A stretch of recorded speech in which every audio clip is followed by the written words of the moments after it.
Thank you to Moft for sponsoring today's video. Goodnotes has become my go-to app for any digital planning on iPad, whether it's vision boarding, planning my month, or just writing daily to-do lists. So in today's video, I'm going to be sharing with you some tips dedicated for digital planning in Goodnotes and just things that I find to be really useful when digital planning. So let's get right into the video. Now the iPad that I'm using for digital planning is my 11-inch M4 iPad Pro. You do not need this if you're going to be digital planning on iPad. An iPad Air, an older model of iPad, will be fine. It doesn't require a lot of processing power. And then I'm also using my Apple Pencil Pro alongside my iPad Pro, which has some really cool dedicated features in Goodnotes, which I will get to a bit later. As for the case that I currently have on my iPad, this is the Dynamic Folio from Moft, who are also the kind sponsors of this portion of today's video. Unlike traditional folios, Moft's origami-inspired design combines ultra portability with incredible versatility. Now what separates this from other iPad cases that I've tried is how it elevates your iPad while still keeping it super lightweight and thin. You can fold it in many different ways. I've been loving using the floating creation mode when I'm working at my desk with both my iPad and my Mac. It elevates my iPad just enough where I can comfortably write and draw and still have it at a comfortable angle. And there are also these handy little icons on the case, which makes knowing how to fold it into the different modes really easy. The theater mode is really great if you want to elevate your iPad even more for viewing like any content, and I also love using this when I'm using my iPad as a second screen to my Mac. Some other modes you can use with the case includes dual screen mode, which allows you to mount your phone onto the case, and this is really great if you're doing any reference work or you just want to do some multitasking. We have leg mounted mode, which is really great for if you're on the go or if you just want a more comfortable position when sitting down. And then lastly, there is portrait reading mode, which is great for propping up your iPad in a portrait position, and this I use mostly for like browsing or maybe doing some reading on my iPad. You can even magnetically attach Moft's modular pen holder to the case to keep your Apple Pencil more secure. This has honestly quickly become one of my favorite iPad cases that I've ever used, and I just really love how versatile it is. Now if you want to get your hands on this case for yourself, I will have it linked in the description box below for you guys to go check out. And thank you again so much to Moft for sponsoring this portion of today's video. Okay, so let's get started with the digital planning, and the first thing I want to cover is just what is a digital planner.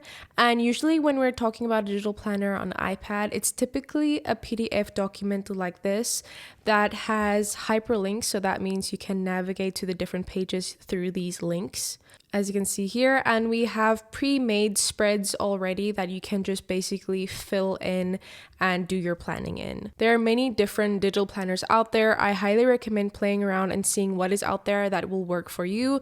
I prefer a more minimal planner, but you get a lot more like elaborate planners out there. The planner that I just showed you that I'm also using in Goodnotes currently is from Create Work. They make amazing digital planners, digital notebooks, all that. So I'll have that linked in the description.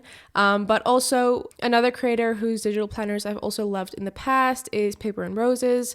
Here you can see what her planners look like, and this is also more like a minimal digital planner, but also just has like an entirely different style to the one that I'm currently using. So this is also a really nice one. But again, I highly recommend you do your own homework when it comes to what digital planner is going to be working for you. And also Etsy, it has a ton of digital planners out there. All you need to do is go into Etsy. You can just search digital planners. And here you can see you have a ton of different styles and colors, and you have dated planners and undated planners. There are just so many on Etsy. So this is also really fun to browse through, and also some of them on Etsy have really good prices. You don't have to pay a lot of money for a good digital planner. Some of these are really good while still being like a budget-friendly option. So yeah, Etsy is also definitely a great place to look for any type of digital planners, digital stickers, all that. So once you have your digital planner saved to your iPad, usually it will save it in files and maybe in the downloads folder.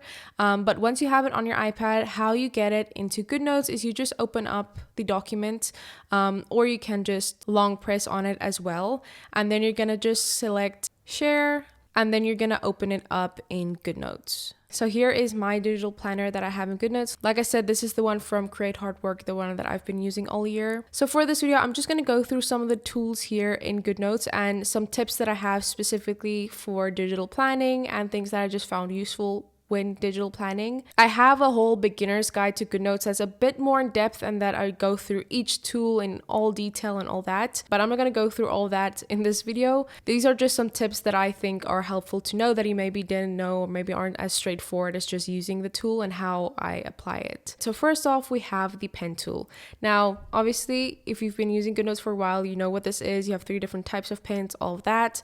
When it comes to the pen tool, what I usually use when I'm writing down to-do lists is the ballpoint pen. I just feel like my handwriting is a lot more neat when I'm using the ball pen. As for the colors that I have here, I will have an image on the screen with my favorite hex codes for colors that I use in Goodnotes, and I'll just quickly show you how you can use hex codes in Goodnotes. I really love this if you're going for like a certain color theme or if you just want a certain specific color. Hex codes is how you get that, because a hex code is like the unique code for each color. So you'll see when you go to your color section here, when you go to custom, there's a little text box that says hex, and then you'll see a little code next to that. So whatever color I switch to, you will see the code changes. So you can just type in that hex code into this little box. Here you can see an example of an image which has a lot of hex codes.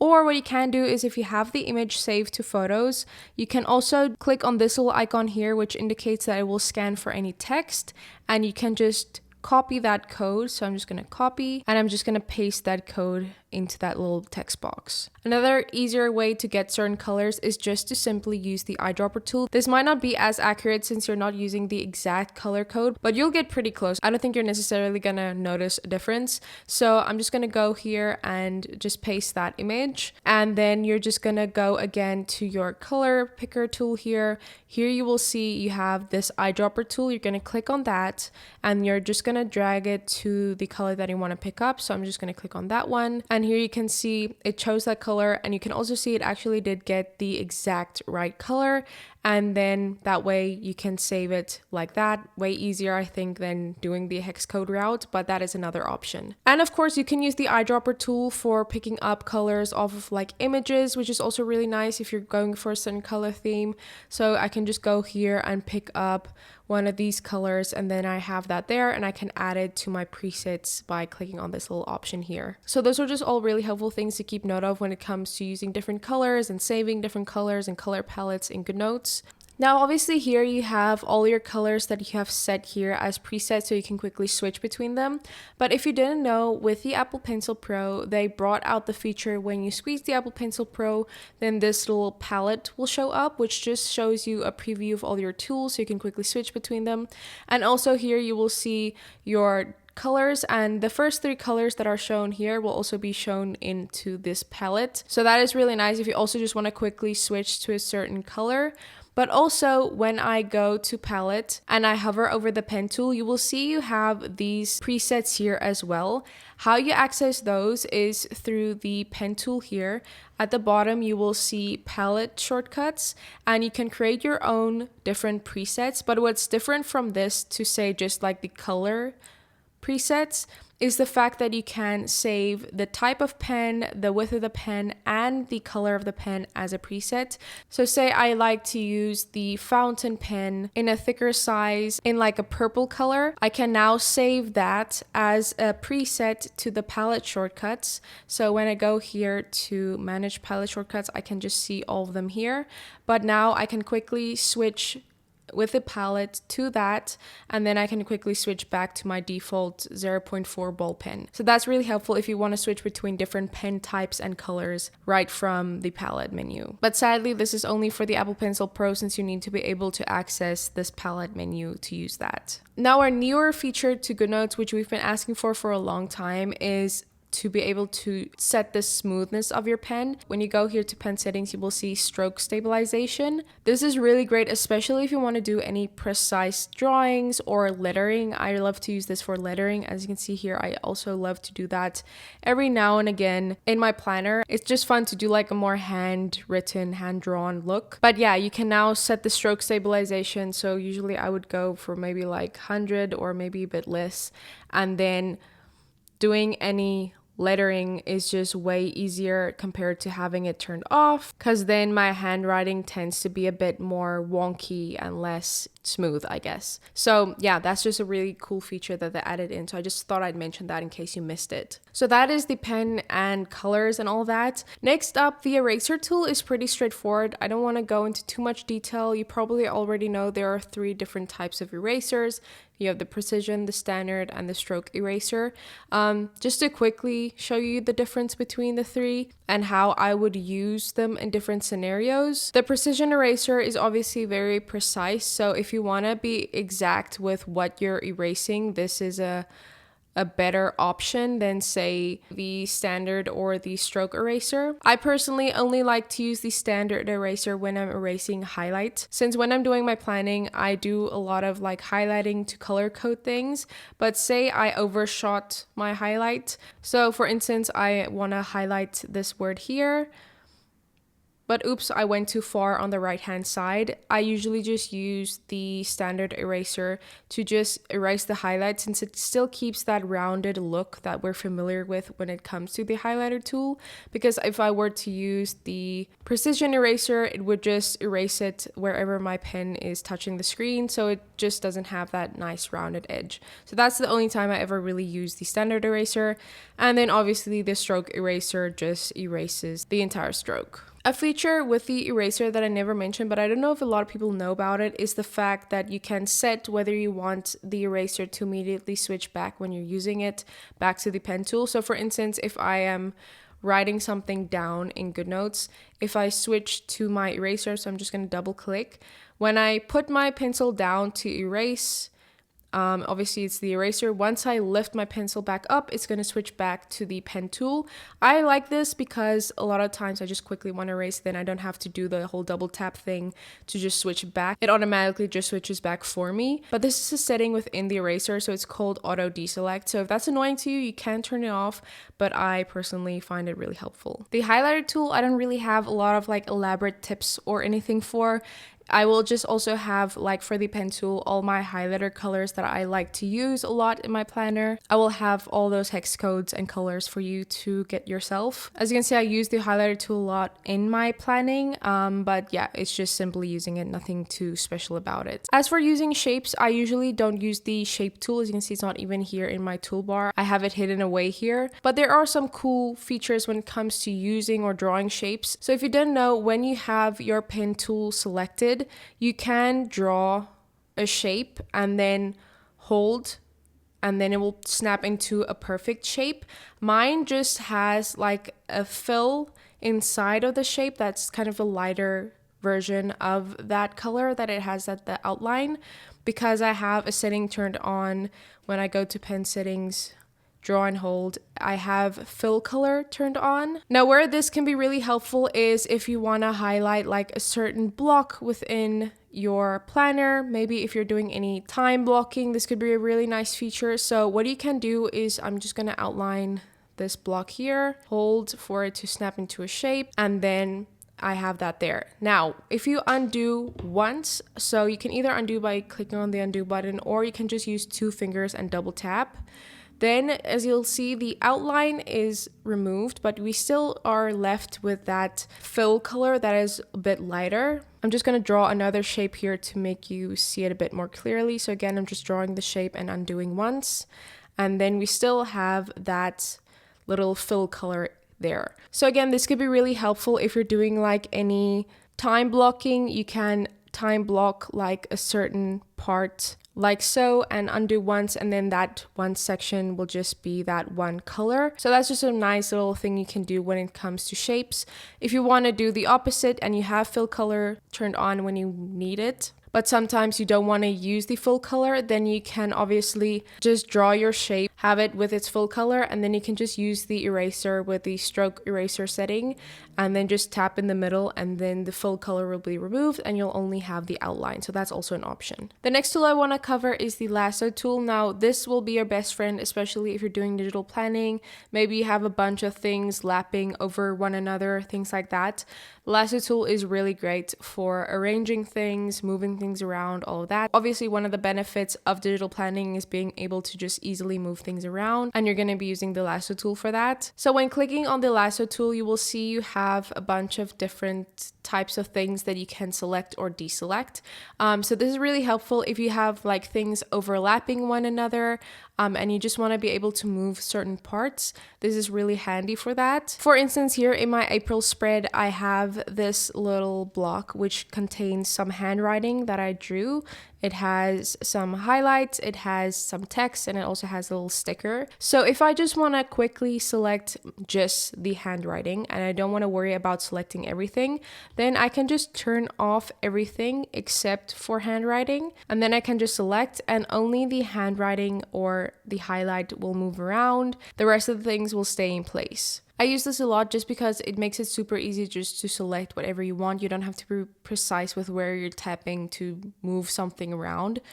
So I use this a ton. Another way I use the lasso tool a lot is when arranging layers. So for instance, if I added in this highlight after I add it in this image, then the highlighter will obviously be on top of that image.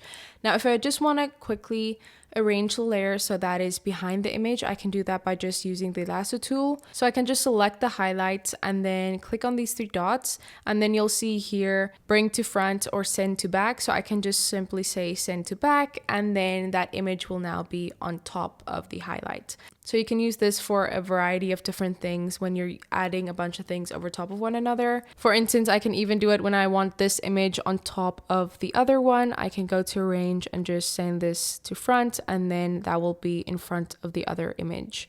Another way you can use the lasso tool is to take a screenshot. This is helpful if you want to cover up any certain part of your planner. So for instance, I do this a lot when I want to change out like the monthly title and put in my own. So you just go ahead with the lasso tool and select a blank area of the background color, tap, and then you'll see this little camera icon, and then it will take a screenshot. So then you can click on share and copy, and then you can paste that into your planner, and you can resize it and use it to maybe like cover up a certain area in your planner, just like that.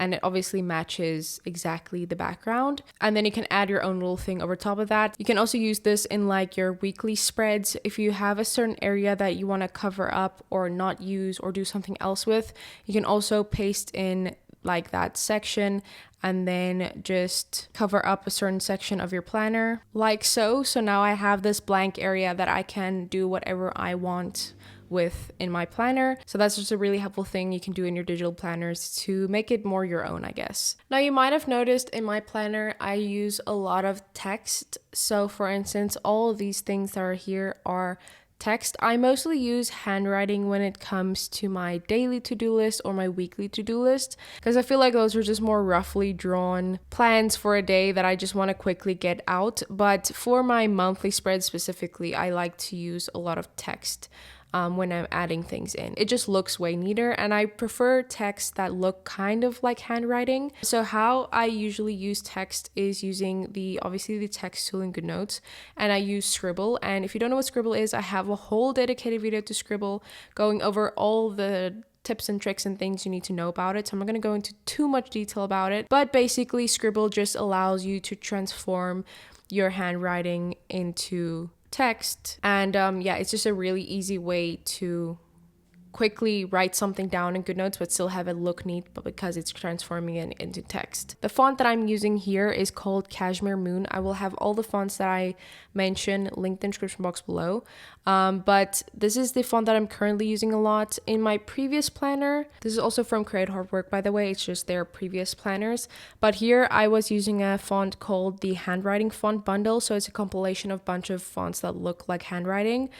So these here are all from that. So yeah, those are the type of fonts that I like to use when I'm doing my digital planning. And again, the weekly spreads look a lot more handwritten and hand-drawn. So how you can install fonts onto your iPad is using an app called iFont. It's this one right here. So when you go here, you will see you will be able to install all the fonts that you've maybe downloaded from like a website or something.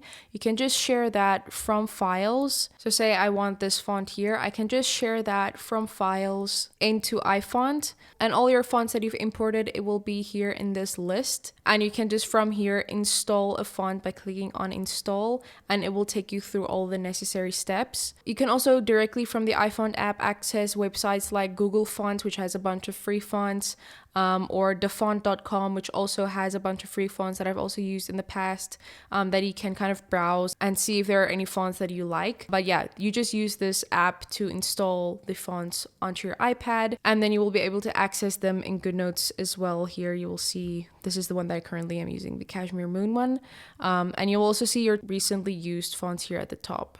Now, if you're curious as to why when I am doing my text, why it's automatically set to that font, because usually in default Goodnotes it will be like a plain font, maybe something like this. So I have set this as my default text. So you just have to select your text that you have written, and then you set which font you want. So I'm gonna go for, let's go for this handwriting font here. So you set the text, you set the size you want your text to be. So say this is the size that I like for this planner, and you can also set the color. So then whatever you set now will be how your text will always immediately appear when you create a text box. So you just select that text box, and then you're gonna go to this little icon here that looks like a T with a heart, tap on that and select save as default. So now every time you create a new text box, your default text will now look like the one you've just set it to. So I highly recommend just setting your default to whatever font and style you want, so that it just saves you time that you don't have to go back and edit it afterwards. Now I want to get into the more fun part when it comes to digital planning, and that is the decorative element, and specifically using like images and stickers and things like that. That is something that I really love to use in Goodnotes. Now, to use images, obviously you can just access them through the image tool that is default in Goodnotes. Here you'll see your most recent images in your library, but you can also tap anywhere, and then you can choose where you want to upload an image from, whether it's from photos, from files, or from image playgrounds, which is new. That's just the AI feature from Apple. Or what I just prefer to do is just to go into split screen view. So you just drag your photos to the side to open it up in split screen. This just makes it way easier to browse through photos and see exactly what you want to import, and yeah, it's just way easier to see what's going on. Can make it also a bit smaller, or you can use the slide overview, which means you bring it into almost into the split screen, but you just don't go all the way. So you release it here. That way it's like this little iPhone screen that you have on your iPad. You can send it off to the side, so then you'll see this little arrow appear, and then you can just drag that back in when you want to reference it, and then just drag it back out when you don't. You can even use other apps within that. So I'm just going to add in like the Files app. I'm just going to drag that over that already open Photos app. So now we have Files, and now I can quickly switch between the two, and then also I can just send them off to the side as well. So that's really nice if you want to access different files and things while working in Goodnotes, or whatever app you're using, I guess. Also, if you didn't know, you have two different cropping modes when it comes to using images in Goodnotes. So this works when you have the image tool selected specifically. You just click on your image, go to crop, and then you can choose between rectangle, which is just like a plain rectangle that you can just adjust the edges and then it crops it. Or the more fun one you can use is the freehand crop, which allows you to outline exactly what you want to crop out. This gives it more of like a scrapbooking feeling, I think, as well. I'm just not really good at doing this neatly. And then, yeah, you have that specific thing cut out, and then you can add it over your planner or whatever you're using it in. So that's how you can just directly import images into Goodnotes. Also, before I forget, you also have a tape tool in Goodnotes now. This is a newer feature, but it's been out for a while. So here you will see tape, and previously you were only able to choose like a solid color. So for instance, I could just choose like a purple tape, and then you can just draw your tape, and then you'll have that there. But they recently updated it so you can have different patterns and also upload your own patterns into tape, and then you can use those. So I will have my patterns that I'm going to show you now in the description. It's basically just an image that you're going to be using. So when you're creating a new tape, you're just going to select upload from files and upload that image that I'm going to be giving you. Here you can see what they look like. So these are just like gingham patterns that I find look really cool in the tape. But I'll have these linked in the description. But you can upload whatever image or pattern you want from files into tape, and then it will create a tape with that pattern or image or whatever. You can also use the presets from Goodnotes. So they have some set here with default colors. But when creating a new tape, you just select customize a preset, and then you just choose between the ones that they give you here. And here you can choose the different colors of the different parts of the tape to make it more of your own. So that is how you can add patterns and things to tape now. But here you can just see what that custom tape that I mentioned that I made looks like. So it's just this gingham pattern. But it is really nice that they added this in. This is just a pattern that I made from a random image that I had. So here you can see what it looks like when you choose like a random image for a tape pattern. But that is fun when it comes to adding like a washi tape look to your digital planners. Similarly to tape, we also have elements, and elements are basically where you can save stickers in Goodnotes. You can create your own elements, you can import stickers and add them to an elements collection, which is basically just like a sticker pack.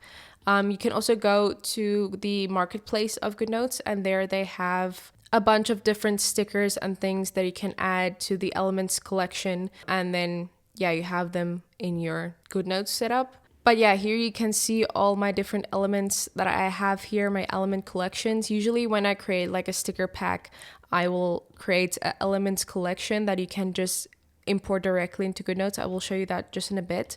But then at the end here, you'll see these are the default ones that you can get in the Goodnotes marketplace. To create a new collection, you just go all the way to the right until you see this little plus button, and from here you can import either like photos and then it will be saved in your element collection, or you can import them from like the files app and then they will be here. But just to quickly show you to create your own element, I'm just going to show you. So maybe I want this little doodle here to be something that I can reuse when I have road trips coming up. So I'm just going to use the lasso tool, and I'm going to select all of this, and I'm going to tap, going to go to the three dots here, and I'm going to choose add element. So now I can choose in what element collection I want to save that. I'm just going to create a new one here just to show you, and I'm going to create that. So now when I go to my elements tool here at the top, I'm going to go to that one that I just created here, that element is. So now I can reuse that here in my planner. Maybe if I have a road trip in May, I can add that in. I can add that into one of these boxes. But what's really cool about creating your own elements is the fact that you can customize them. So for instance, here in this little element that I just created, I have some handwriting, which is the little squiggly line and also the highlight. And then I also have some text, which is the road trip, and then I also just have a sticker. So I can customize each individual thing by switching to the different tools. So for instance, I can use the lasso tool. I'm just going to select the handwriting, and I'm just going to change the color to purple so it matches the May theme, just like that. So I just changed the color of the element while still keeping the text and everything the same. But I can also go to the text tool, and I can just write something else in here. So I'm just going to write road trip again. So I just changed the text of that element. And then also I can use the image tool to maybe just like resize this image, or I can even get rid of the image. But yeah, I can play around with that. But then when I go back to my elements tool and select this, then it's still just like one single grouping of things. But yeah, again, when you switch to the different tools like the pen tool or the image tool or the text tool, then you can edit the individual little pieces of your element. So that's really nice. So you can quickly just change it to match whatever you're using it in, but you're still kind of reusing the same initial thing that you created. Now, as for stickers that other people have created, I just want to show you how you can use those. I've personally made a lot of sticker packs that I usually release on like these monthly plan with me. So for instance, this one here, I will have my website linked in the description box below where you can get it. They're usually free. But when you're downloading a sticker pack from a creator like myself, usually they will make it available in 3 different formats. So typically it will be like a zip file including all the images of the stickers. So basically just like a straightforward image that you can just either save to photos or you can just keep it in files. Then usually you'll also be able to get a dot collection file, and that is an elements file. So you just share this into Goodnotes and then it will save it to your elements section. And then you have a dot Goodnotes file, which is these sticker sheets that has all the stickers on it. So you just use like the image tool to copy that and paste that like into your planner or whatever you want. So you can just paste that in. So those are the main 3 types of ways you will get stickers usually when it comes to buying something from Etsy or downloading something from someone else. When using stickers, I personally just like to use the sticker sheets just because I feel like it's just easier to see what you're using. The elements files, it's usually hard to browse through, especially if you have like a large collection of stickers. It's just a lot of browsing and it's not really big so you can clearly see it. So yeah, I usually just prefer to use the sticker sheets or the individual images. Like I said, you can create your own elements collection and then just import the individual images into a collection.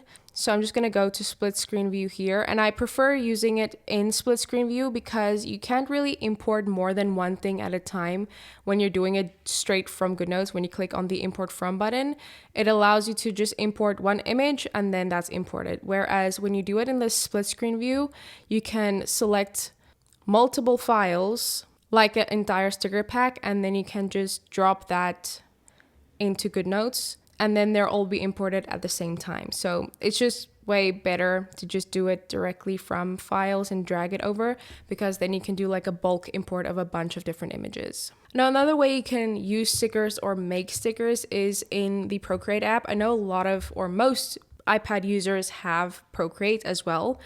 So for instance, for my reading journal in Goodnotes, I have created this little file. So I just started off with one image that has this rounded edge shape, and then I just created a clipping mask of a new book. So I'm just going to quickly just show you. So I recently finished this book, so I just copy this image from my web browser, and then when I go to Procreate, I just paste it in.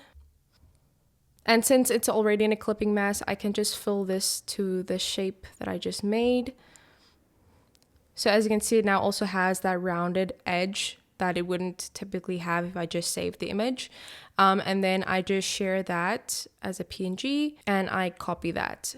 And then I can go into my reading journal in Goodnotes and I can paste in that book cover. And it has now that nice rounded shape that I really like. Now that's one way. Obviously, you can also just like do drawings in Procreate. This is just when I was sketching out like plans for a sticker pack, and then I can just copy a layer from here and paste that directly into Goodnotes and use that as a sticker. So basically you can just create your own stickers in Procreate, just because Procreate has a lot more tools for that, and then you can just import them into Goodnotes. Another really easy way to create stickers is using the Photos app.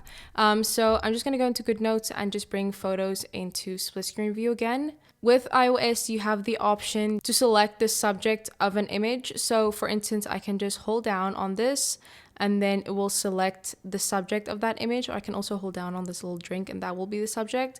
And I can just drag that over into Goodnotes and now it's kind of like its own little sticker. And I also like to use this a lot when it comes to like illustrations. Like for instance, this one here. If I want this to be like its own little sticker, I can just select that subject again and then just drag that into Goodnotes, and then yeah, it's its own little sticker that I just added in. With this subject selection, you can also just create iOS stickers. So again, I'm just gonna select the subject and then this menu bar appears and you can select add stickers. So here you can see all the stickers that I've created out of like illustrations. These are all images I got off of Pinterest. I just searched like iOS custom emojis.